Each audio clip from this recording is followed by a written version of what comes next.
11-page stories. Written through L.T. Zupan. Read by L.T. Zupan. Story number 4. Lacey. 1 Lacey Harvey sat, biding her time, eating a small semi-stale box of Cracker Jacks. It seemed to her Cracker Jacks were very rarely truly fresh, if ever. She was watching the 3rd season of a show whose first 2 seasons she had intentionally skipped, per the advice of a multitude of reviews. It was a great show for passing the time, she would tell you. Her pocket phone rang, vibrated actually. It was like a miniature earthquake going off on her thigh. She paused her show and simultaneously pulled it out to look at the surface screen. There was no need to unfold this particular phone, which wound up saving her many, many seconds each and every day. How she had wished, deep down in the back of her mind, around the rear corners of her brain, that some fucker out there would just snap and make a web series, or better yet, a full-blown show out of Tank Girl, probably one of the most epic comics ever produced, in her humble and often pointed, stellar opinion. It was Joshua on the phone. 2 Yeah, Josh, what's up? She spoke. Something's happened. He was nearly trembling. Go on. It's President Nerys. She wants to meet with you ASAP. Pronounced Ner-Ease. You can't go on, can you? No, Lacey, that's all I can tell you over the phone. Something has happened. Should I pack a lunch? ASAP, Lacey. Get here ASAP. How's an hour and a half from right now? Just bring your ID. Oh, really, Joshua? Bring my ID? I gotta go. Have a nice day then, Josh. I hope all is well with you and yours, by the way. Thanks, Lacey. See you round. Bye. 3 The president sat at her desk. She was mulling over some articles. Lacey was escorted into her oval-shaped office. Everyone was seated. The president shuffled the papers on her desk into a neat pile and moved the pile to the side. Everyone stared at each other for a moment. Lacey opened her mouth to speak and was interrupted by a busy intern with a tray of coffees who briskly passed one to her, the president, and the 4 other staff members, all of whom looked way more serious than FBI, CIA, NSA, etc. types. What the fuck, exactly, was happening? Lacey wondered. President Julie Nerys took a sip from her cup and set it down slowly, deliberately. Ms. Harvey, thank you for coming on such short notice. As Joshua must have already told you, we have an issue. Quite frankly, we really need your help with this. Mr. Adams can explain this situation to you.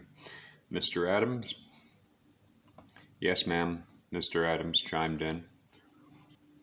4 days ago, a nuclear missile was launched and struck a major city in the region of Siberia. The city's name is Tyumen. Population 600,000. We have reason to believe the Austrian president, Mr. Malenkio, has a psychic dog. This dog has swayed him to fire off this missile. Now we've managed to black all this out from the press to prevent a national panic, but we can't keep the lid on it much longer. Furthermore, the president of Chad, in Africa, is also aware of this psychic dog and has vowed to destroy Austria. We are tottering on the brink of World War III, and we cannot even begin to explain the potential we all have here to make a lot of money. Does any of this make any sense, Ms. Harvey? Please, Lacey. Yes, of course, Lacey. Well, anyhow, we need your help. The dog is a Dalmatian, yet he isn't the real issue. We need you to go to Chad and find an underground sonic chest with 5,000-year-old supposed magical rubies, and thereby foil the president of Chad's strategies, among other things. Putin is fucking with us on this one too, by the way, like he always does. But our mission will move forward into success, no matter what. We have some maps and information, but I suggest you spend the rest of today learning about Chad, which is, as has already been mentioned, obviously, in Africa. We have a flight for you in the morning. I'm sorry, this is just a lot to take in. Lacey paused. We can pay you in advance, of course, the president said. Rumph. 500,000 right now, more money later, and I'll take all the information you have with me now. I'm going to the park and then to get a glass of goddamn wine. Thank you, Lacey, thank you. Your country owes you more than it already did, the president said, smiling and worried. You're welcome, just let's hurry it up, though, Adams. Right away, ma'am, and he was off. 14 minutes later, she was back on her crimson Vespa, scooting over to the wine bar. Fuck the park, she thought. Sheesh. 4 ... As she veered slowly, smoothly, and gradually around the last corner before the wine and tapas joint, her other phone buzzed again. It was Putin. She answered as she parked the scooter and took off her flat crimson helmet. They are lying to you, you know, Vladimir crooned. Yes, everyone always is. Life just wouldn't be as interesting otherwise. But you want to know something, Mr. Putin? I'm done with all of this played-out plot device I keep getting snared into again and again. One side plays another against another. Spy versus spy. Woo-woo. Big whoop. It really gets tiring, you know. It's almost as though anything you do has to be predictable these days. Too many algorithms out there, I guess. Well, now I'm rambling. So just what do you make of all this, good sir, anyhow? It is boring. But Chad is not boring. You will have an experience over there, I can tell you that much, pretty missy. And I'll keep in touch with you too, just for the support. She could almost feel his greasy smile from 3,000 miles away. Well, this is just all too obvious, she thought. The spigot was going to have to be shooken. The script flipped, or she would go flippant. Nothing bothered Lacey more than being absorbed in predictable adventure, which is, of course, as they say, an oxymoron. She walked into the wine bar. 5 ... She was in a Chad taxi, in Bangor, Chad. After a nice nap on the plane, she was feeling good. The cab took her to a small, fancy restaurant. She went in and started chowing down. Near the end of her burrito-esque meal, she noticed a group of men all seated at a table at the far other end of the diner. They were all wearing dark brown suits and had glowing red halos around their foreheads. One of them, the tallest, also had a second purple halo. He stood up and walked slowly towards her. Why don't you sit down? She beckoned to him. He did. He had a glittery metal baseball bat sticking out of his backpack.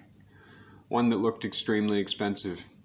His friends slowly flanked him and hovered nearer and nearer to Lacey's table. The waiters and bussers walked far, far around all of them. They looked at each other and she waited for him to speak. After some considerable time, he did. You know what we want, don't you? You're after the same things we are, aren't you? You don't know your own former mother, she sneered and scowled as she addressed the so-called man. Let alone what you think you are seeking. Give up now or I'll fucking destroy all your stupid-ass toys and all your pathetic fucking pack of fucking friends, that is. Before I break all of your goddamn fingers and toes and cut your motherfucking head off. Right fucking now. She spat in his general direction and folded her hands. So what's it going to be, Pipsqueaks? He pulled out his bat and stroked it, eyeing Lacey. She leaned forward and locked into a glare of sorts with him. She looked down, then up. Their halos turned a bright green, and the entire clique of them were magnetized to each other by their halos into a flower of life, symmetrical ring within rings pattern. As Lacey glared at them again, their halos got brighter and they began to spin. Is that your favorite kind of green? Bright green? Does it remind you of Monopoly money? She scowled, never taking her eyes off of the one in the center, still clutching his fancy pants bat. Their oscillations were reaching a blurry, rapid pace, and as they spun faster, they started to smoke.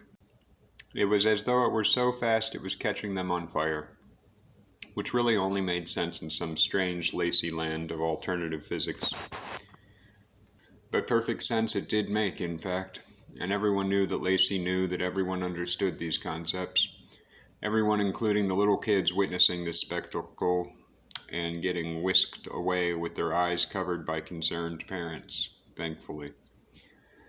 Lacey got back into the cab and told the driver to go all the way to Aouzou, northern Chad, where it is desert. 6 Lacey sat in the comfortable, overpriced taxi cab with tinted windows and contemplated life as she looked up at the late-night stars. She stroked her coarse, chin-length black hair. Aouzou. What is it about that area? What is precious with that expanse? She thought aloud. I'm so tired of being caught in the middle of everyone's wants, she thought silently. Grains of sand, pebbles, and rocks, back out to the desert once again. She spoke out loud and then closed her eyes and coasted off into a brief doze with a bleak dream. 7 Lacey was bounced awake by a natural desert pothole. It was twilight. They were close now, quite close. The cab driver was skinny and jovial. Lacey herself felt very refreshed. The old power nap. Classical. Her dream already forgotten. Aouzou was dusty and rustic. Lacey took her time unpacking her things and getting settled into her little hut of something like a hotel room. No cell phone service. She wasn't even interested in whether or not that would be surprising at all to her. She unrolled one of her scrolls of decomposing parchment, musty and holy. The map showed her to go to the river first, and so she did. 8 Morning had dawned. The river was surrounded by tall brown rock, many mountains. She walked along its water's edge, wearing an outfit which blended in with the locals. She avoided the hundreds of camels. She avoided the hundreds of people. After a few miles of the river came a small opening in the rock to the right. It was 20 feet up, and luckily she was over 500 yards from the people-camel clusterings. She spidered into it in an imperceptible flash. It became more of a tunnel once she was in. A low growl seemed to utter from inside the rock wall itself. She gulped and kept forward, slow-wise. It grew darker as she snaked left and right. Above her appeared side tunnel after side tunnel, and at the 38th one she scaled upward just as another growl coincided with the ground she had been standing on, crackling open and spewing fire upwards. Lacey increased her speed and her intent. The razor blade of her consciousness became a bullet when she liked it to. It was the closest experience she knew to addiction, firing herself towards a random goal. The white heat of attenuated pursuit. Activated mastery. Almost the feeling Shakespeare must have had when making love to Juliet. She shimmied further through the tunnel, and it opened up to where she could stand, and stand she did, in order to behold the door at which she came to presently. She sat down and pulled a tall aluminum can of African beer out of her backpack. She shook it open and fizzed a third of it all over the door handles. Lacey sat Native American style, or yoga style, or Indian style, or India style, and drank her beer with great satisfaction, looking up at the foreboding door. The world growled again, louder. Only this time the growl sounded fucking personal. Well, the beer was almost over. She did happen to have 11 more, just in case. She took her scroll out and contemplated its landscaping. Specifically chosen African beer foam dripped from the door handles. It didn't like that. No, not at all. She closed her eyes and began to meditate. Instantly she saw the evil Dalmatian's face. Her eyes sprang open. Nope, that wasn't going to work, obviously. No meditation for little Lacey for a little while, she thought to herself. That dog was fucking her up from 1,000 miles away. Ridiculous. She lit a cigarette and opened her second beer. I wonder what shad weed is like, she said to herself and to the evil that surrounded her. Whatever. She killed her beer, put out the smoke, and shot the door handles off with her pocket laser gun. They fell to the ground, and she kicked the fucking doors wide fucking open, standing in old warrior pose, peering forward into the abyss. 9 ... A light of the purest red emanated from the end of the vast darkness, which stood before her. She pulled her other gun into her right hand and bolted. A scream unleashed from all around her. Foul spirits from above, below, and all around descended. A voice shouted, "You don't belong here, naive witch. Go back to your infected womb of trivial hope pus. Your hell will never begin. It will only get worse." From everywhere at once, the voice seemed to come from. She shivered and fell. Her spirit was broken. A man of timelessness approached her and grabbed one of her guns. He shot her other gun with it. She looked up and saw his eyes and their madness. "You saw this coming, huh?" He frowned. She rose to one knee and stammered. He put his other hand around her neck. "How wrong you look. How repetitive you will be." He glowed black. She looked at his third eye and stamped her boot on the ground, making the earth shake and then quiver and quake open. Snakes slithered up out of it, away into their freedom. She stood firmly upright and looked at her boot again while grabbing his wrist. She smashed her boots on the ground once more with the fury of a greater lexicon's legion. Massive shock waves emoted from her boot stamp, and his hand was pulled free from her dainty neck. She spun around him and kicked him in the ass. He crumpled and lay fetal as he shook violently. "I'm going back to the red, you grimy bastards," she muttered as she flew eastward, her boot toes barely tapping the dusty ground. Banshee-esque spirits never quit circling her once they'd recovered from her stomping. The red grew in its beauty as she neared it. Nearly audible were the ruby's songs. "Bring it all down," she sang to them as she sprinted. 10 ...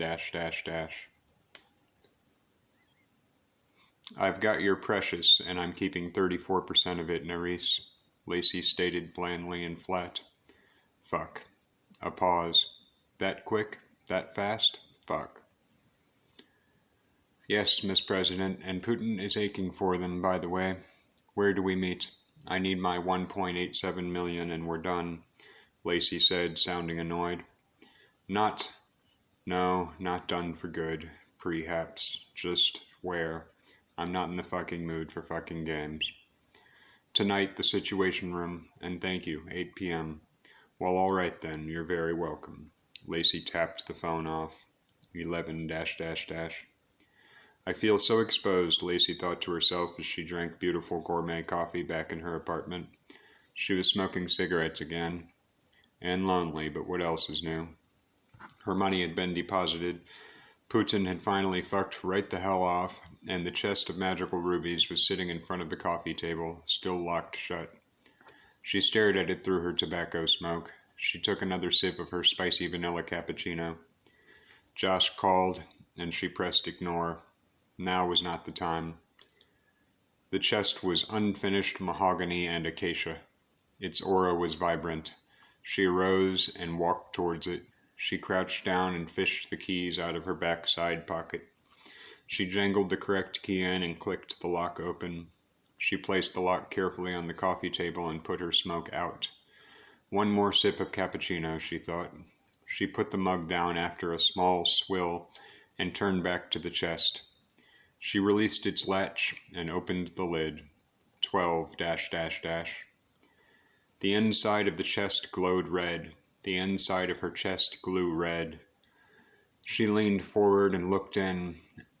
The rubies started singing again. It was in a language not of earth, nor of anything spherical for that matter. At the center of the large pile of rubies inside was one that was dark red, yet slightly pink, a bright pink. She slowly reached for it and clasped her hand around it. Her body felt healed and exalted, ineffably so.